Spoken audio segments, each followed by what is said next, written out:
드라마 낮과 밤 2화까지 보고 든 생각은 뭔지 감은 잡히는데 막상 또 모르겠고 다시 생각해보니 알겠는데 또 모르겠습니다. 즉 일반적인 드라마랑 다르게 1, 2화 회차에서 직관적인 단서를 던져주지 않는 드라마예요. 그래서 1, 2화를 보는 내내 이 드라마 도대체 뭔 내용이지 하는 생각이 듭니다. 더불어 등장인물들이 계속해서 의미심장한 대사와 행동을 하죠. 1화에서 나온 미스 디렉션, 2화에 나온 뭘 보는지가 팩트를 결정한다는 포털 회장의 대사. 아마 이러한 것들은 드라마가 시청자들에게 보여주려는 것이 따로 있다는 의미로 해석할 수 있을 겁니다. 1, 2화를 통해 방영된 여러 사건들은 그저 드라마의 주제로 들어가기 위한 장치에 불과하다는 것이죠. 일종의 메이크업핀 정도로 바라보면 좋을 듯 합니다. 드라마 공식 홈페이지에 나온 문구입니다. 낮과 밤, 흑과 백, 명쾌하게 대비되지만 인생은 쉽게 나뉘어지지 않는다. 이 드라마는 경계에 대한 이야기를 하고자 한다. 즉 시청자의 관심을 끌 임팩트가 필요한 1, 2화임에도 불구하고 드라마가 이토록 모호한 태도를 보여주는 것은 의도된 선택이라는 겁니다. 뒤에 자세히 말씀드리겠지만 드라마의 1, 2화는 선과 악이라는 애매모호한 주제를 선택한 드라마가 앞으로 드라마를 어떻게 전개할 것인가 전체적인 서술 맥락을 보여준 회차입니다. 문제는 이러한 부분이 얼마나 많은 시청자에게 와 닿느냐겠죠. 어떤 분들에게는 흥미로운 소재일 수 있고 또 어떤 분들에게는 1, 2화가 너무 어려워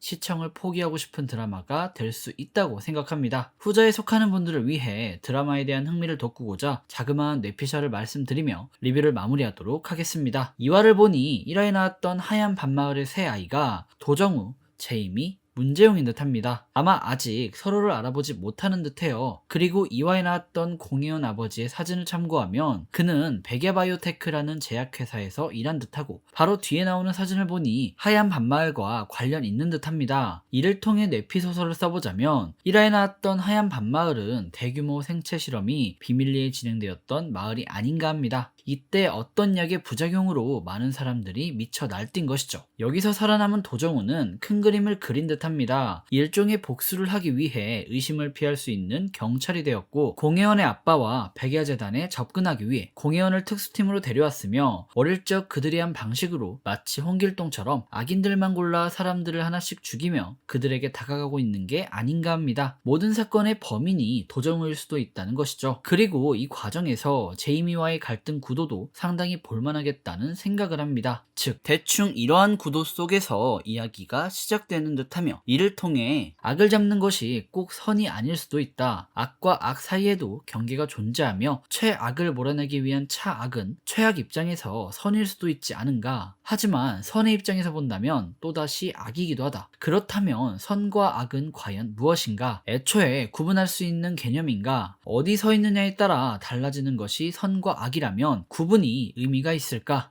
아마 이러한 이야기를 전하려는 드라마가 낮과 밤이 아닌가 합니다. 아직은 좀 더 봐야 알 것 같아요. 중간중간 몇몇 배우의 연기 때문에 집중이 깨지긴 하지만 그래도 다음 주 3, 4화까지는 지켜보고 리뷰 여부를 결정하며 자세한 이야기를 해보죠. 그럼 지금까지 윤공이었고요. 영상 유익하셨다면 구독과 좋아요, 알람 설정 부탁드립니다. 그리고 드라마에 대한 여러분들의 생각을 댓글로 남겨주시면 감사하겠습니다.